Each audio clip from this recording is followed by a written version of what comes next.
Good evening and welcome to the West Yorkshire Football Show. It's our instant post-match reaction to Watford 0, Leeds United 4, with myself, Stephen Brown, and joining me as ever is Jason Booker. Guys, if you're watching along, get your comments in, like the video, let us know how you feel about that one, because it was another very good night for Leeds United, a dominant win.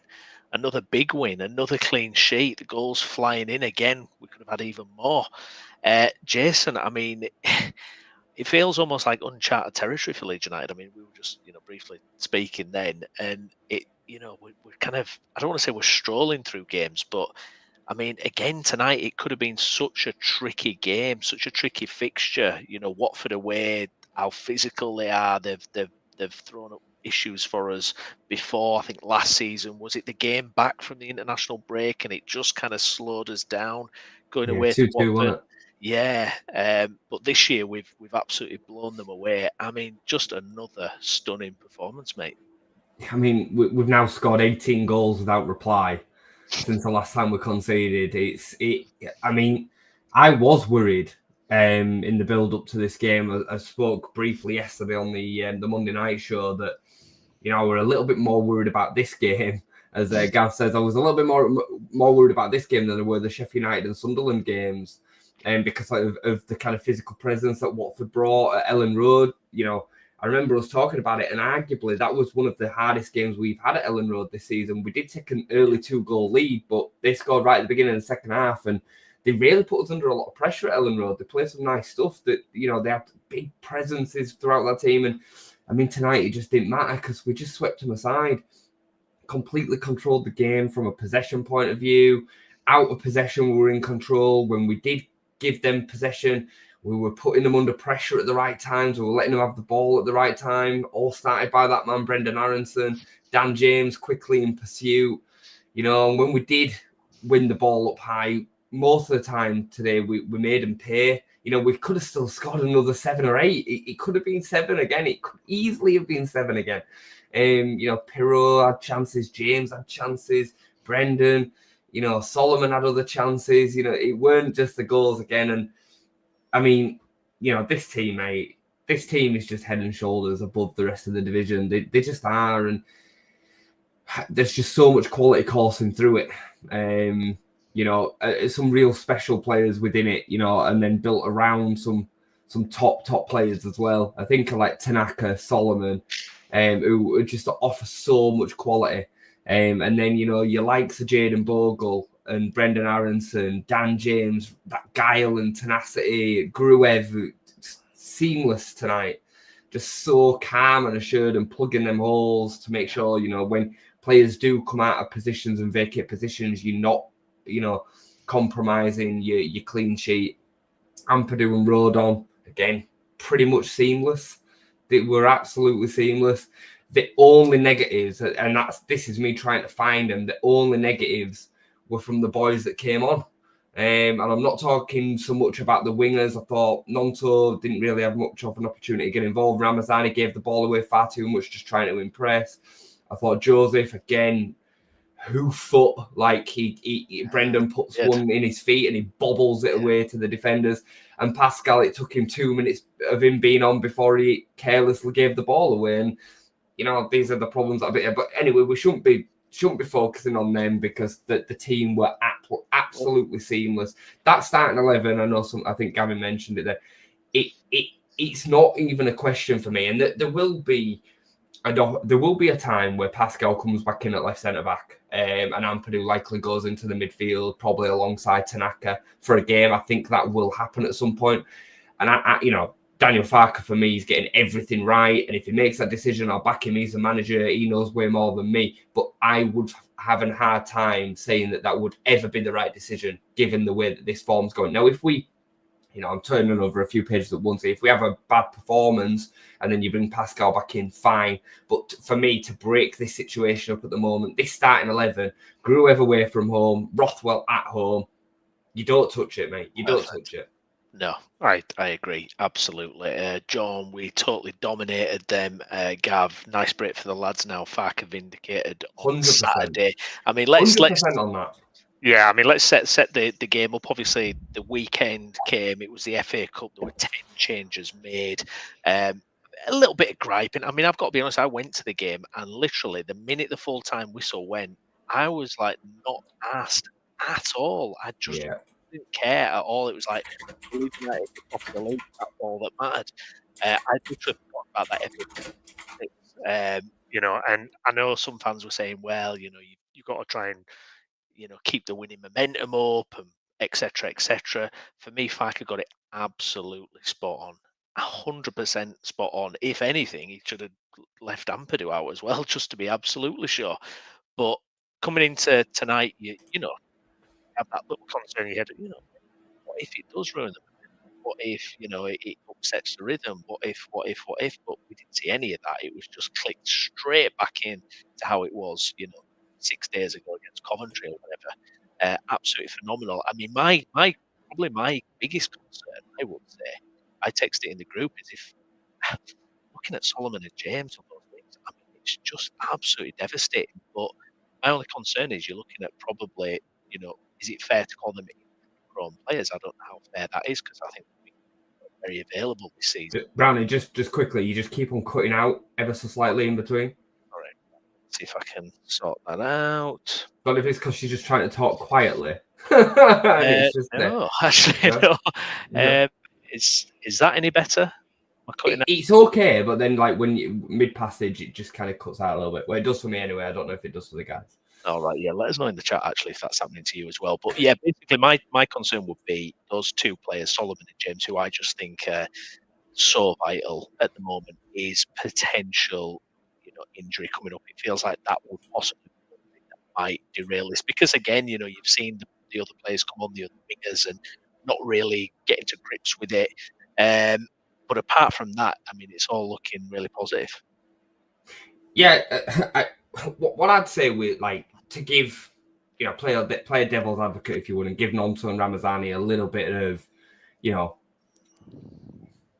cut them some slack if you like, is that when you are building up ahead of steam through starting games, it's easier to look in form than it is to try and come on, make a difference in, game when you fall in love with 15 minutes to go against a team that's pretty much dead and buried. I get it. Like, it's not that easy to then make an impact. You have to try and find your moments like Ramazani did the other week when he came on and made a real difference when he came off the bench. So I'm sure that, if an injury did happen to one of them, that especially Ramazani, I'd have some confidence that he could start games and probably make more of an impact than he is doing at the moment. But you're right, mate. The impact that Solomon and James are having from the start. I mean, James tonight just looked on it from moment one, even taking that left foot chance where it broke for him. And he did, he put it wide, but the confidence that he's got, the two finishes, kind of Piroe should have scored before James scored that opener. And James took that finish like a seasoned striker. He was like, I've got this. I'm going to finish this. I know I'm going to score. The second one were even better. Like, he gave the keeper no chance of saving that.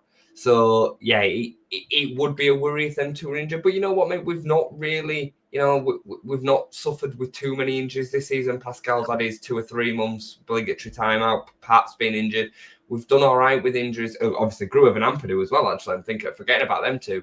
But overall, as injuries have not been too bad. So fingers crossed we can keep with that. We've ticked another one off today. I think it's 15 to go now, is it? 14 to go? Yeah.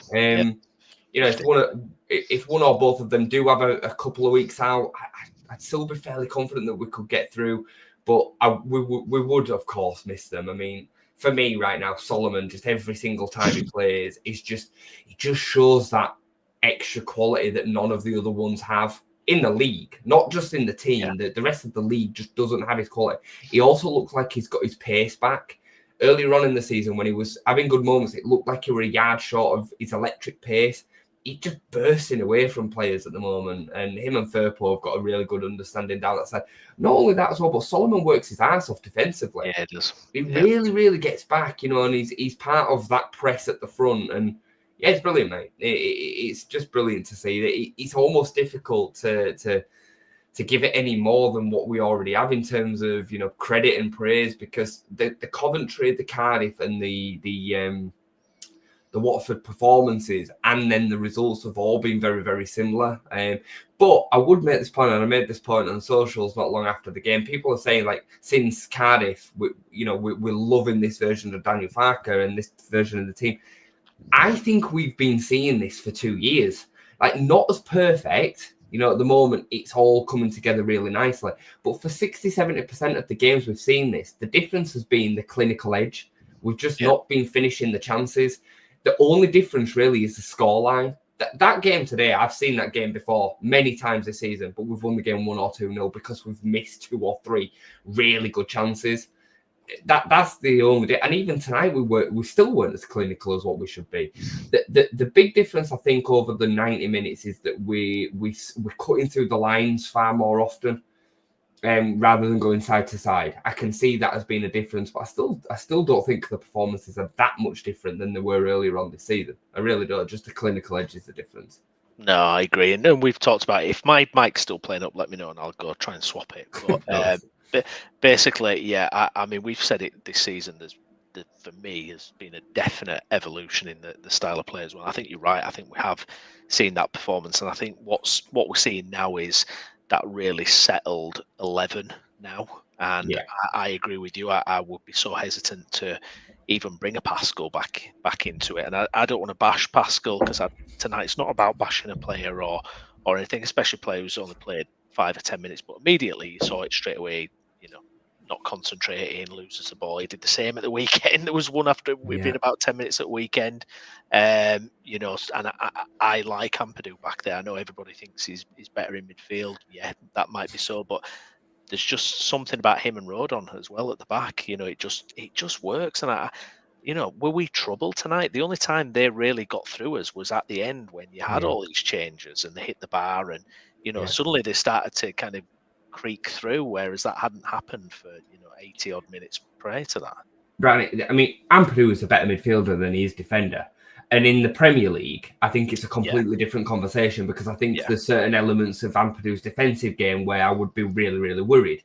But in the Championship, he has so much of the ball. He's far better with his left foot than Pascal is with his right foot. Okay, the opposite side, the weak foot. Yeah, and our centre back has so much possession that it's important that they can go both ways. Pascal's distribution, in my opinion, is average at best.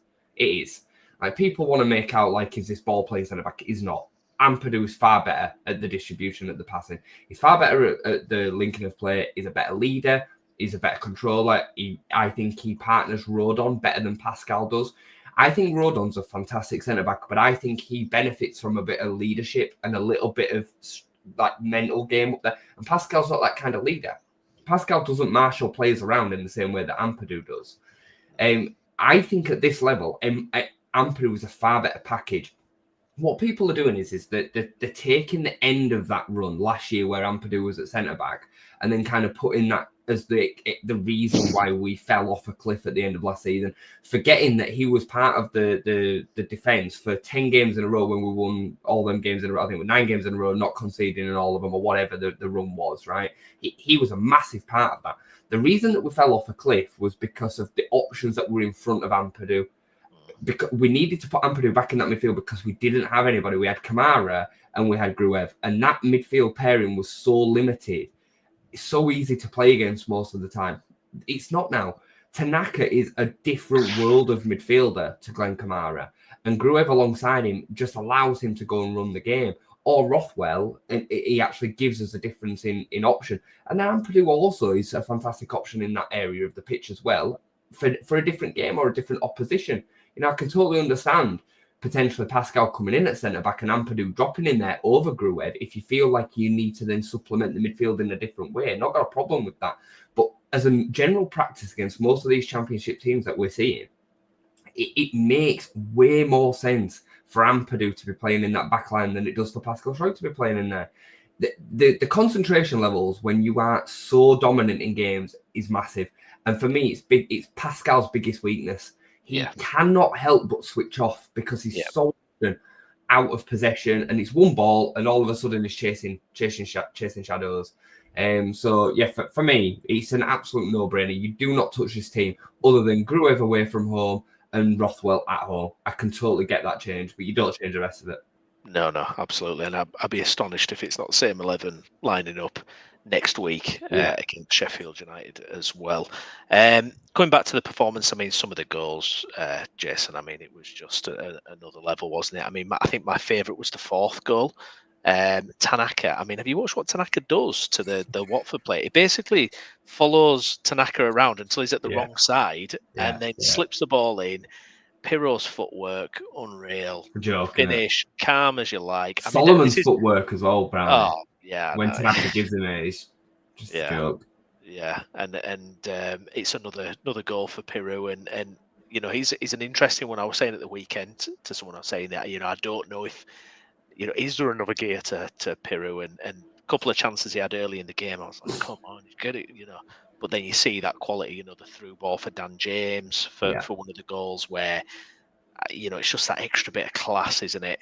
And he's without a doubt proven Farke right. I mean, look, there was a reason why Farke pulled him out of the team and started Joseph this season. There must be something there that he's seen. Obviously, Joseph was on fire in pre-season, but that how the season evolves and that story that comes out from the season now, it's Piroe's, it's his shirt and he's contributing, so much. And yeah, you're right. When Joseph came on, he looked a bit lackluster again, albeit he didn't have that long to. Yeah, and it's. I was even wondering, is there a way for Bamford to see some action going into this last part of the season? Because if he gets himself fit, he might make it interesting. If Bamford were fit, mate, I mean, he's second choice. He for me, Joseph, since the opening weekends of the season, really has done nothing to earn that starting shirt. And Bamford was in front of him before Bamford's injury. Bamford was coming onto the pitch before Joseph was. Joseph wasn't even getting on at one point. I do think it's old hat talking about Pat, because I don't think we'll ever see any sort of version of him back again, if I'm honest. The injuries have just caught up with him too much now. But Joseph's miles off it, mate. He's absolutely miles off it. And Piroe is, without a doubt, the only starting option that we've got at the 9. It's not even a question. He missed that chance early, but he created it for himself. The little shimmy to cut it back onto his right foot. He should have bent it into the corner. He plays it. It's a bit of a tame effort, really. But the assist for James's goal, I mean, if Joseph's in the same position, it runs through to the keeper. It does. He overhits it. Piroe gets it perfect. And I think he deserves so much credit this season, Joel Piroe. He didn't start the season as a starting striker. He's now on 13 goals for the season or something ridiculous. He's the second highest scorer in the division. He's broken his record for assists already. That was before today. He's got another one today. He, I think, has come back massively after last season and really built on his game, because he did struggle to adapt into what Daniel Farke wanted last season, and he's built on that and he's developed. His link-up play is so underrated this season. The little touches in between the lines and the way that he links up play. Strikers don't often do that. You're not, Harry Kane aside, you don't see that many strikers that are great at linking up play. They're few and far between. Think of some of the best ones that we've had, even over the last few years. Jermaine Beckford, Luciano Becchio, players like this. At this level, I'm not talking about Premier League level, but at this level, they're not great. Bamford's, was very good at it, to be fair, and that's why he played for so long under Bielsa. But most of the strikers they're not that great at that link-up play. And Piroe is actually really good at it. And he's got the players around him. For me, Brenden Aaronson is such a foil for him. Last season he had to deal with Jorginho Rutter doing Jorginho Rutter things around him all the time. Piroe can't and won't do all of that legwork that Brenden does. And Brenden does it so seamlessly for him. And again, he's another that just goes so harshly treated by us as a fan base. He was brilliant tonight. He was brilliant, mate. His link-up play again, and the ball he got the assist to the assist for the second, I think it was. Brilliant. So Joel Piroe for me deserves so much credit. And as for him being, Premier League striker, I'm not so sure. I don't know, and I don't know whether he'd have that gear to go to, but he is of a good age. He definitely can develop further. And, in the Premier League, we are going to need somebody that when we get one or two chances, he takes one. I'd still have a lot of confidence because the net doesn't change.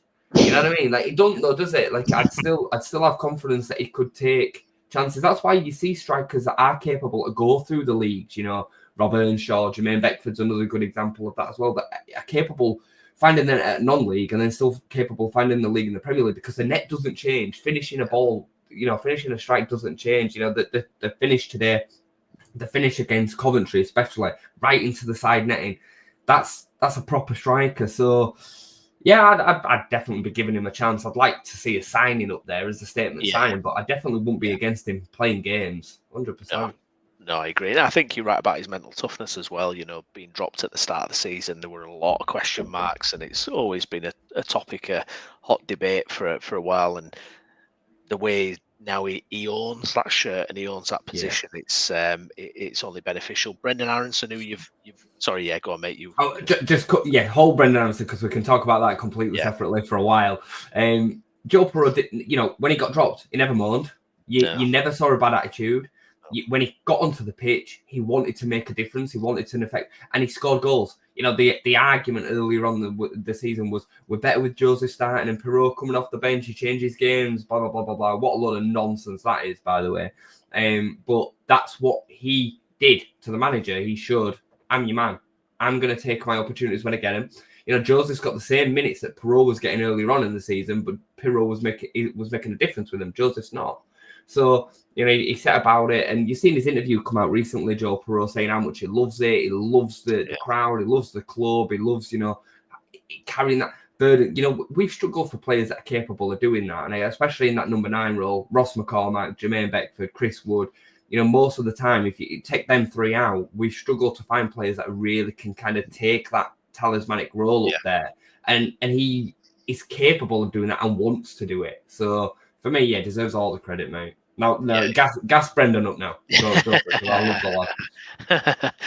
I mean, another stellar performance from him, and I still think the fan base or sections of the fan base are holding on to what happened, the fact that he left the club last summer, because I just don't think there's any argument for the impact that this guy is having. I mean, like you say, the energy, the little deft touches, and sometimes technically it doesn't always happen for him, or he might hang on to the ball too long, or whatever.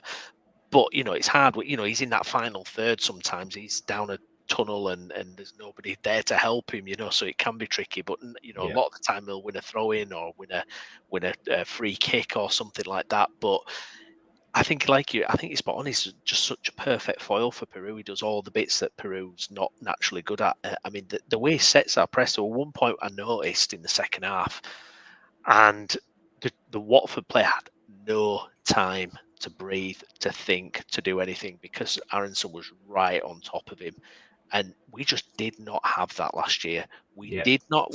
I mean, there were a lot of games last year where. Because I used to think we're not a pressing team. I watched us last year go, we're not a pressing team. We're not a pressing team. I just didn't see it this year. We absolutely are. And Aaronson's a major, major part of that. And I think as a fan base, we've got to kind of take the blinkers off here, and we've got to think, what are they actually doing for us? Not what's gone before, or what happened 2 years ago in the Premier League, or the fact that so-and-so left on loan, or anything like that. What are they doing now? How important are they? And, it ties into Farke as well, because Farke's been questioned all season. All season he's been questioned, his decisions.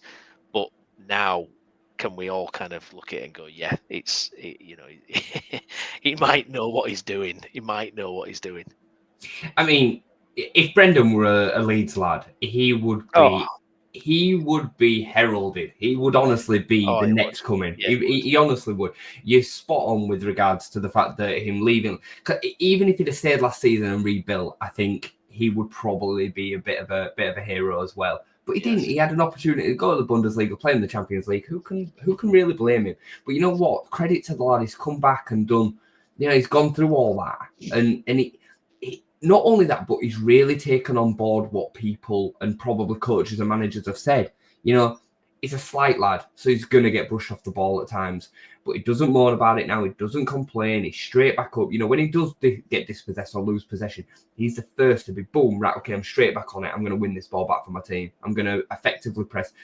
I've said it all season. I get tired of hearing myself say it, but the amount of times that he makes the defender play the ball out of play, or misplace the pass that they intend to pass, and it comes back to a Leeds foot. Like, he doesn't get any credit for that on any metric, but I see it. Like, you watch the game, you can see it. Yeah, the ball just goes, that little bit extra, and Ampadu or Rodon can win the header rather than the attacker winning the header. That's because of Brendan's press, but it gets overlooked.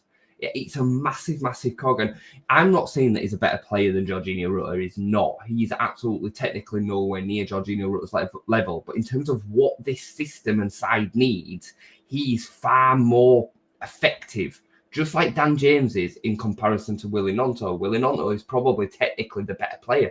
But in terms of what this side needs in the Championship, he's head and shoulders above Willie Gnonto. Head and shoulders. Application, desire, dedication, all them things matter as well. And Brenden just epitomises them all. He epitomises them all. I absolutely love Brenden Aaronson. Don't get me wrong, I get as frustrated as anybody when he gives the ball away. But I recognise the fact that it comes as a bit of a payoff for all the benefits that we get with him. Yeah. That we just don't have from, Chet Fazadze today as an example. Great player, technically very, very gifted. Yeah, they're number 8, Georgian player. He's kind of been linked, I think, more through fans than anything else because he's that kind of creative 8-10 player. Yeah. Great player, but he wouldn't give us anywhere near the output that Brenden Aaronson gives us. He just wouldn't. And you'd have some Leeds fans that would say start him over Brenden Aaronson. Tactically, it just wouldn't give us anything near what we get.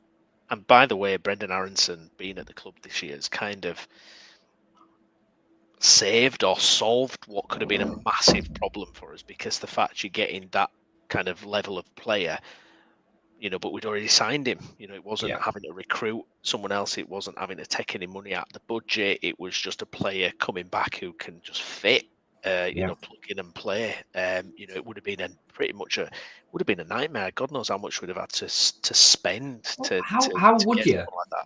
How would you, Brown? How would you spend what you needed to in the Championship to get better than Brenden Aaronson? Like, people don't measure the stamina, the desire, the work rate, and all that kind of stuff that Brendan's associated with a value in the same way that they do skill and goals and assists. They just don't. They think, right, okay, a player that's got all them abilities, like a Samu Saiz as an example, is worth 20 million quid. And the technical abilities that Brendan's got, but the desire and the work rate and all the rest of it at 5 million. It don't correlate, because you don't see too many players like Brenden Aaronson. How many 10s work as hard as that? They just don't. So no, and I agree with you. Him and James are of a technical ability that is a little bit below some of the others, but I don't think it's as bad as what people make it out it is. No. I think he gives the ball away every now and again, and people are like, "Oh, look, there it is." They're brave though, aren't they? They're brave, trying things out there. Exactly. Dan James tries that shot tonight. He's trying to make things happen. Exactly. When he came off in the playoff final, where was Somerville? Where was Rutter that day? It was Dan James who hit the bar. He was the one who created something. So I think there's been a lot of narrative spun around certain. I mean, Solomon. You've said it. Since day one he arrived, it was going to be the starting wing. He was going to be the top man, and we heard for months and months and months. Oh, it'll just be a matter of time before Gnonto or Ramazani come in and take his place, and you're just not getting his shirt. If that man is fit, that's locked in. And this is the other thing as well. People can, and I've mentioned this on previous shows, I can throw, even the commentary. I was watching it on Sky tonight, and, as soon as we do well, it's like, well, they got the biggest budget and this and that. Look, how much did Tanaka cost? Yeah. Solomon's alone. Some of the most important, cogs in this machine have been done on a really low budget. Bogle coming in for 5 million, Ampadu 7 million. It's just not. It's it's kind of frustrating me that it's almost like, well, it's almost not getting the credit that it deserves this season. It's like an easy argument against us, the fact that we've got a big budget and somehow because we sold 140 million pounds worth of players, people think, oh well, that's backing the team. Well, of course it isn't. It's nothing like that. I'm not saying we haven't got budgetary priority over a lot of teams in the Championship. I get that, but we've still had to make a team. Parker lost, what was it, 40% of his squad in the summer? it's not been as straightforward, and I just hope it does get the credit it deserves. Because I feel like Scott Parker and Wilder, I feel like if either of those get promoted, it'll be like, oh, what a job they've done. They're so great. And, I really think, Farker deserves to get his flowers for what he's achieved this year. Yeah, no, I couldn't agree more. And I think, we've mentioned this a couple of times on recent shows that managing Leeds United in itself is a bit of a different animal to a lot of the other ones. And that's not, to throw any shade at Sheffield United or Burnley. It's just different. It's a different juggernaut. The expectation, is there regardless of whether we're recently relegated or just promoted from League One. The expectation is we're going to be winning the Champions League and the Premier League in another 10 years. It's the truth. Ask any Leeds fan and we will tell you this painted picture. If we get back to the Premier League with the right owners and the right recruitment, 55,000 stadium at Ellen Road coming in development, this is what we do.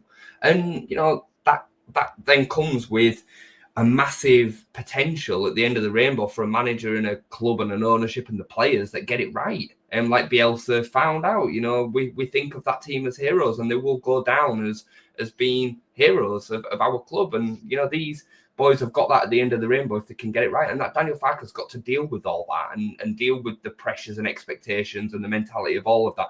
And I know that this squad is better than the one that Bielsa had. But if Farker continues like this and wins a division with the points total that we're probably going to finish on with the way that we're going, there's a case to say it's better.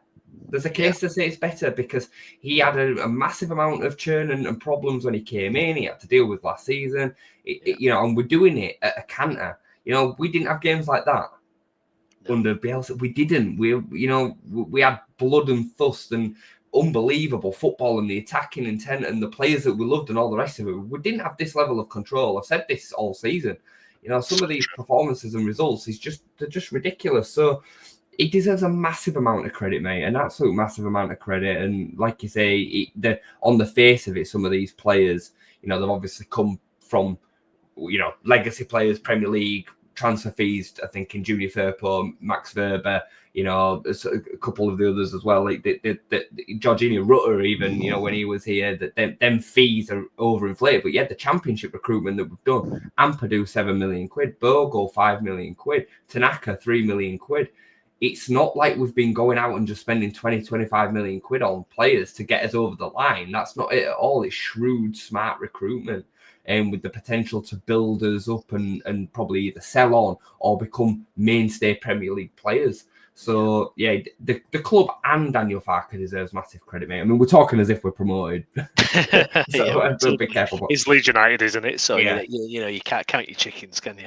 But it doesn't feel like that, does it? No. When we were doing it under Bielsa, it always felt like it could the wheels could come off. Right now, the only thing that's making it feel like that is because it happened last season. There's nothing that we're seeing that would tell you that. Even in that run, if I'm being super critical of last season, we were getting over the line in games. 1-0, we were really having to fight for the games. I remember us playing, I think it was Hull at home. Stoke at home was one as well. We won 1-0. And we really had to fight to get it over the line. We're just crushing teams. We're absolutely crushing teams. Watford had given up tonight at one point. They had no chance. They couldn't lay a finger on us. It'd have been stopped in the third round if it were a boxing match. You know what I mean? It was one of them, it's just complete masterclass. There looks divisions between us and most of the competition. Both me and you thought Coventry and Watford would be tricky. They've just been blown away, haven't they? Yeah. And if we can get through the next two, the next two Mondays, Sheffield United and Sunderland, if we win both of them games, I think that'd be a tall order, by the way. But if we win both of them games, it's done. In my opinion, it's done. Forget about it. You guys are all fighting over second because we're not going to not win another 6 games out of the remaining 11 or whatever it is, 12. It's not going to happen because we are so much better than the rest of the division.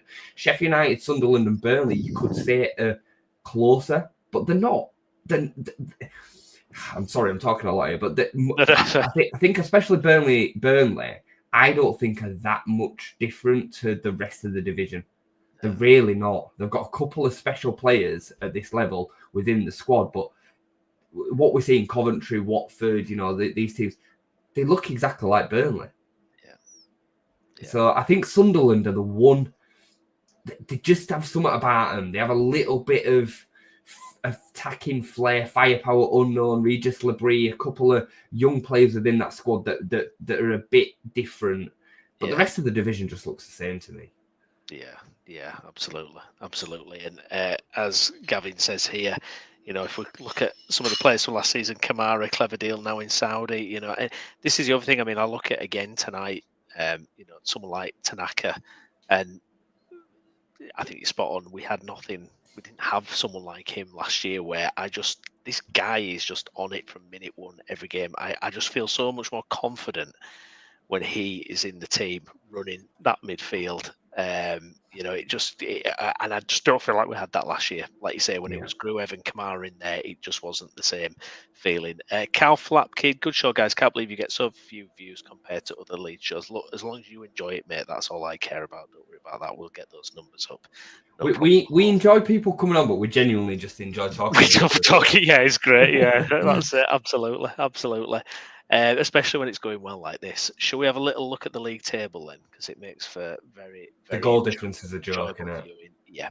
So here we go. So 8 points clear of Burnley, who have a game in hand. 5 points clear of Sheffield United, who have also got a game in hand. But like Jay says, look at that goal difference: 47 plus 47, which is just absolutely remarkable. I mean, goal difference. It's a massive indicator of where you're going to end up, generally most of the time.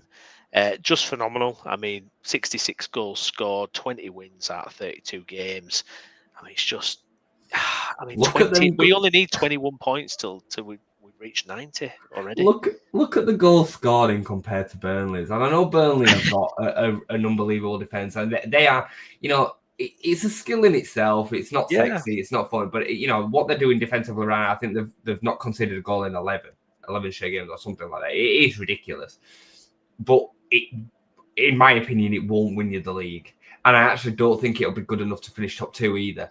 Them levels of goals are just a joke. And I mean, some people say we're boring, Browney. I mean, Jesus Christ, like. I've not understood that. I have not understood that argument all season, though. No, and last season, I didn't understand it at all. No, yeah, it's crazy. It's crazy. But I mean, we want now 24 points off last season's total of 93. I think 93 easily takes us up if I'm honest. And I know Sheffield United are kind of trending to finishing and around that as well. But I don't see them 2 or even 3 winning the same amount of games that we will between now and the end of the season. I mean, I'd love to know the odds because I bet we're just so heavily now favourites to win the league. But like I said, I think if we get through these next 2 and, if we take 4 points out of these next 2, I think it's done. If we take 6 points, it's totally done because they have to bring that gap back somewhere because we not only have they got a gap to close, but then we're going to actually still continue to win most of our games. Yeah, because we are the best team in the division. So it just seems unassailable if they drop points in them games. Yeah, I mean, I know some people think, it's better to be the chaser.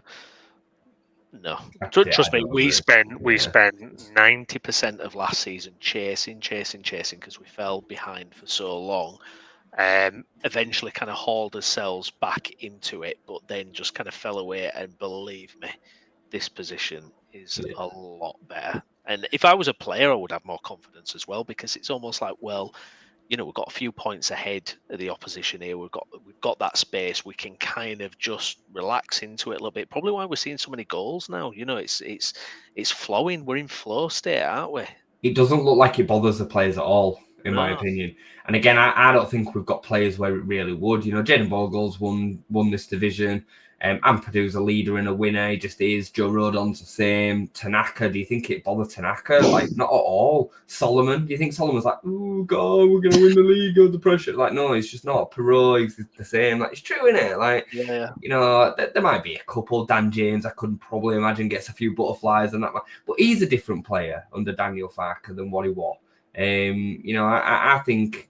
Junior Firpo, a lot of people had problems with the reaction to Melia earlier on this year. You don't get to play for... I've got my problems with Junior Firpo as a defender, but you don't get to play for Barcelona if you're a mug or if you haven't got a winning mentality. Like, the guy's a winner. So this and Daniel Farke, Daniel Farke's a 2-time championship winner, all been with a different team. I know it's different with Norwich, but you saw him today 4-0 up, and he's going ballistic because I think it was Pascal. I think when Pascal give the ball away, it was going mental that we'd given the ball away because he wants it to be perfect. Bielsa used to do exactly the same. If it was a slight bit out of line from what he has instructed, he's going to lose it. That's what winners do. So I just don't see this side slipping. I just don't. I hope it's not famous last words. Somebody will clip that up good and proper if it is. But you go through socials and you see what other fans and teams are saying about us. Most of them are just like, give them the league now. Like, this team is too good. I don't think we'll beat the record points, but it's on. With 14 games to go or whatever it is now, it's still on. Which for most 104, 104, I think it is. Yeah, for most teams by this point in the season, it's done. It's already over with. So that in itself is a hell of an achievement. I think this team is up there with the best ever championship teams. I don't think the championship's as strong as we've seen in previous years. I will say that. But I think of the Wolves team, I think Bielsa's team is always kind of put up there, and that Reading team, I think it's right up there, mate. I think it's right up there. That Wolves team were pretty special. I'd say that's probably the best one ever. But you think of that Reading team in comparison to this one, it doesn't have. I don't think it has anywhere near the individual talent that this one does. Yeah, 106. It's impressive, isn't it?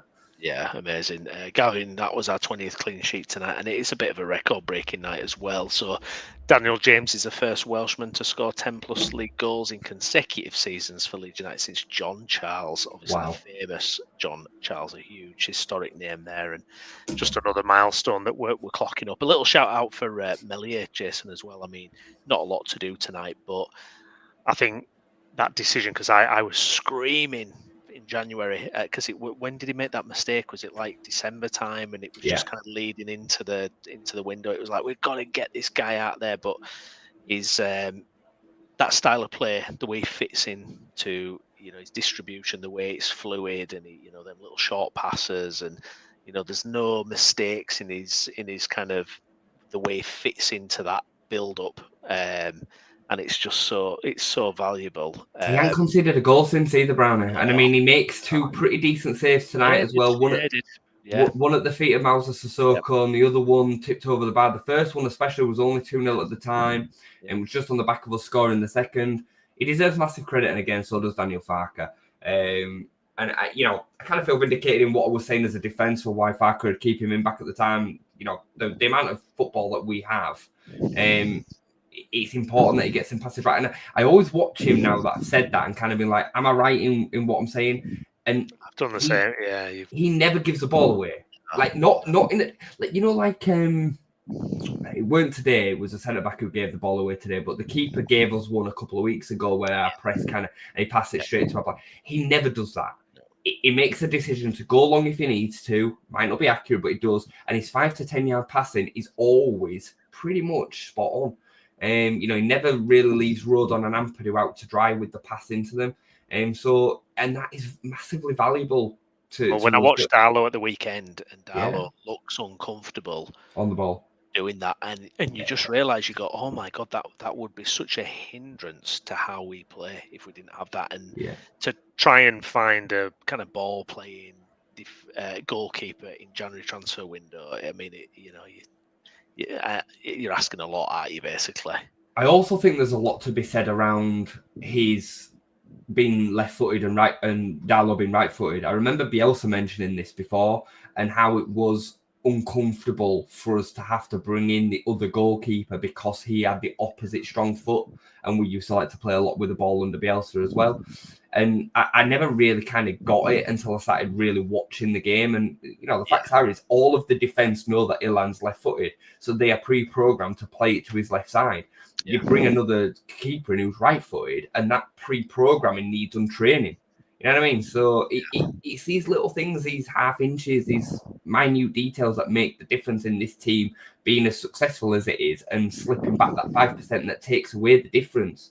You know what I mean? As much as it looks like a massive gap between what we are and what they are, if you take away 5%, that gap is a lot smaller because there's still a very good football team that we're playing. Still very, very good footballers. You know what I mean? So just to kind of change subject to slightly, talking about these elite mentalities, Daniel Farke being a winner. Beren Cross has put on Twitter, the low possession has definitely got under Farke's skin tonight. At 39%, that's their lowest of the season. He craves control and domination of games. And again, that just kind of says what I'm talking about. Like, he's still not happy, even though we've won 4-0 away at Watford in what potentially could have been a massive banana skin. So, yeah, I just think it shows everything that is about me. Yeah. I actually just went to Beren's Twitter feed actually because I was trying to find some post match, and yeah, you're absolutely right. He's obviously delighted. I think he's described it as poetry in motion tonight as Farke, but there's a clear kind of underpinning there. It could have been better in position, in controlling the game more. And you go, well, yeah, absolutely. Who are we to argue with that? We get a nice little break now, Jason. It's all the way till next Monday before we play again, and rest is really valuable. We haven't got any FA Cup distractions or anything like that. It's all about the league now. Sunderland up first at Ellen Road. Should be an absolute fantastic atmosphere at that game. That'll be pinging, won't it? But I mean, like you say, if we can get 4 points from that and Sheffield United, we're absolutely laughing. And it's going to be interesting to see how the others handle the pressure as well, won't it? Yeah, Will. I mean, I don't think as such that Sheffield United, Burnley and Sunderland will feel any different because Leeds won today. They know that, in my opinion, they will already in their head psychologically think they're fighting for second Not up spot. against it. I do. I truly do believe that. Not that they've given up. They won't have given up the ghost. Anything can happen in football, but that's what I truly believe. So I don't think it'll change the perspectives on them. But it does limit the opportunities that they've got to then go up, and especially for Sheffield United and Burnley. If they are fighting for second spot, it does put them under a little bit more pressure, doesn't it? Only having one spot to go for. So, it's a really, really interesting one. I'm excited. I'm not worried about these games. I think the Sunderland game will be a fantastic spectacle. I think it'll be a really, really good game.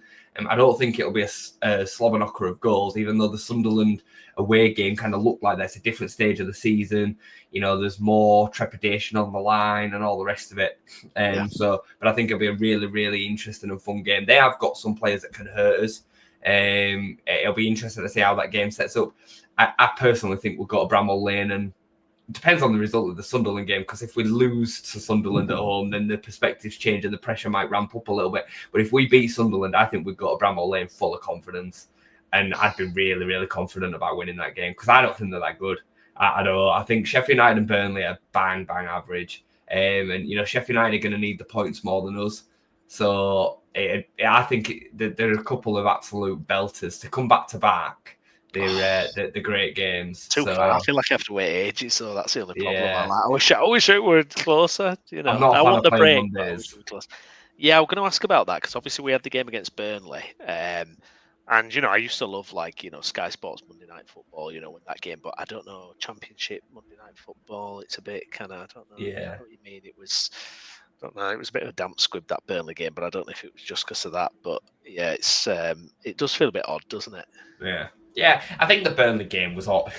That's why I couldn't believe people were saying, "Oh, it's going to be 2-2 and stuff." Like, you don't know who we're playing here. Like, it's just never going to be that kind of game. And Burnley set out like that against Portsmouth, never mind against Leeds. So they're happy to first off not lose, and then second try and win a game. Whereas thankfully we don't play like that. We do want to win every game, but I think we played what were in front of us, and we were very, very conscious of getting hit on the counter. And for us, a point away at Burnley is far better for us than it is for Burnley. Yeah. I think Sheffield United is the same. I think, again, a point away at Bramall Lane would absolutely be a fair result. It'd be a good result for us.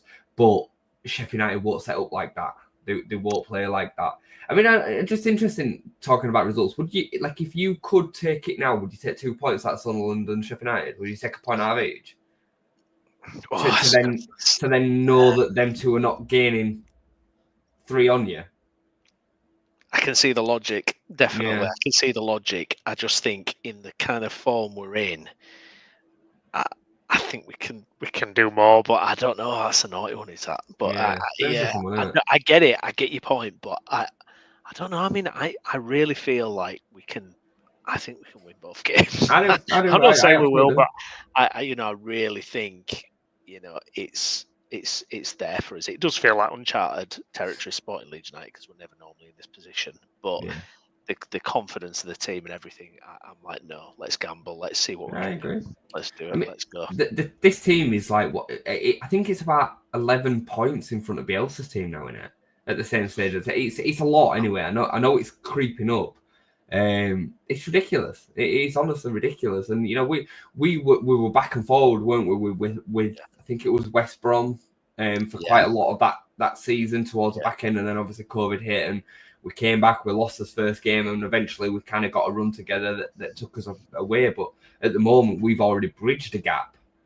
I mean, we can actually afford to lose one or two. Browney made a great point on the show on the transfer deadline day that we could actually lose 6 games between now and the season and still go top comfortably. And we've only lost 3 in 32. So we're not going to lose 6 in the last 14. It's amazing. It's like 32 games have gone already. I can't believe it. How are we already like getting towards the last 10 games of the season? Crazy, it's absolutely flown, hasn't it? Crazy season. It's just absolutely, it is absolutely bonkers. It really is. Well, Jason, anything else you want to cover, mate, before we sign off? It's just good vibes, isn't it? Be watching goals tomorrow.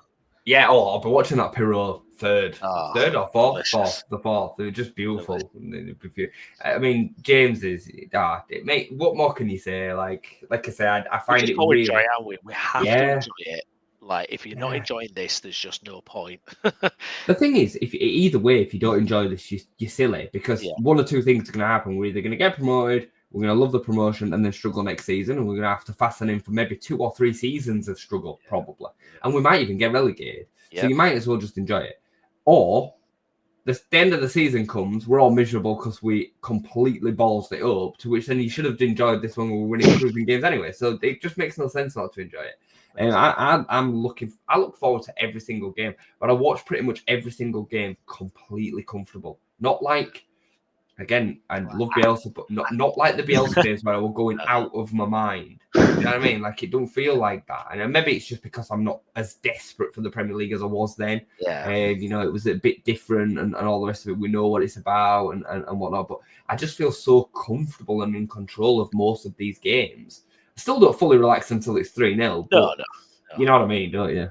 How close do you think Farke is to kind of getting into that next level of kind of adulation from the Leeds fans? Obviously, last week at Coventry, they were chanting his name a bit, and that's not happened too often. But how close do you think he is into kind of getting into the affections of the Leeds fans? Because I feel like it is still, it's not quite where, I mean, you made a great point actually when you said if Bielsa had never have happened and we were having this type of season, the manager would be absolutely, the statue would be built and everything. I feel really sorry for him. I feel really sorry for him because, I do as well, actually. We have been crap for so long. Like, we've been desperate for somebody to come along and do what Daniel Farke's doing. And unfortunately for him, he just had this God come along before him. And the funny thing is with Daniel Farke, he's not even the man that followed the man. He's not even the man that followed the man that followed the man. He's a few down the line. But he's still tarnished with the brush of not being Marcelo and not making us feel the way that period of time did. I love the football and I loved his style, but his style had loads of negatives. It did.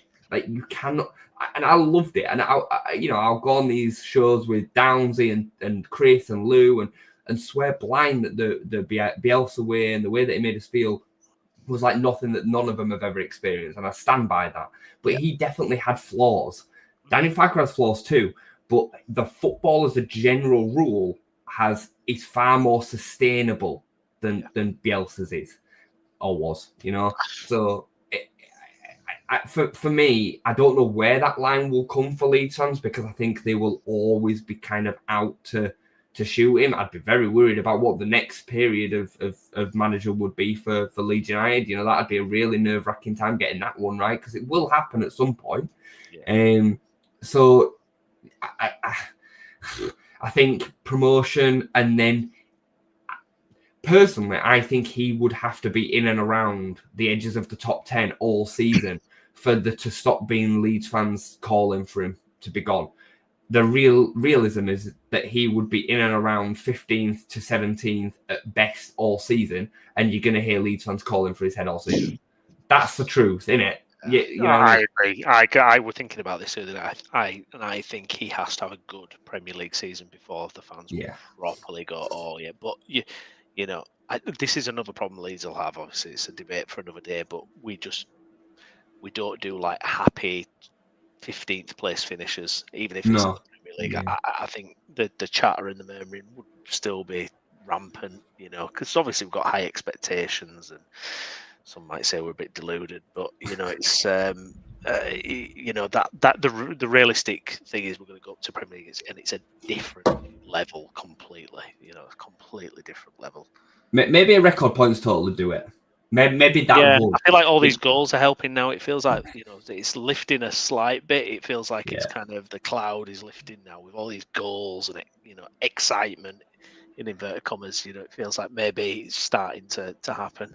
It annoys me though, because I don't think the football's that different to what we've seen all season. I really don't. I really, really don't. Like, we're just scoring more chances. Yeah.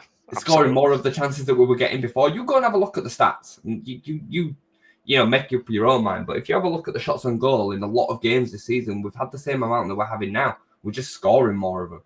Yeah. Whereas we didn't earlier on in the season. We won 2-0 instead of 4-0 or 7-0. Exactly. Absolutely. Yeah. Good stuff. All right. Well, we'll leave it there. I want to thank everyone who's watched along, who's been commenting. If you're catching up with this later, then do leave us a comment as well what you made of everything we've talked about. Farke's legacy at Leeds so far. Are you enjoying it? What do you think we need to do? Will we go up as champions? Follow the channel as well, whether that's on our socials. So we're on Twitter and X, Facebook as well, and Twitch even. So do get us following on there, and plus subscribing on YouTube as well.